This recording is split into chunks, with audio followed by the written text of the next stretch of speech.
Today's video, magluluto tayo ng nilagang isda. So, matagal-tagal na rin akong di nag-vlog kasi nagkasakit ako.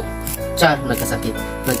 Hindi, mayroon kasi akong sipon tsaka hilanat niya itong niaging simana. So, karon medyo okay na ko. Mao nang mag-utang taog kaning nilawoy. Ayan. So, maglawoy taog isda. So, gamong isda nga lawoyon is kanang bawok.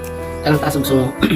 Yan, so, natay malunggay, so fresh from the farm, ayan, dagko ka, malalaki yung kamunggay namin dito, at saka yung kalabasa, ayan, kalabasa, talong, at saka mayroon pang okra,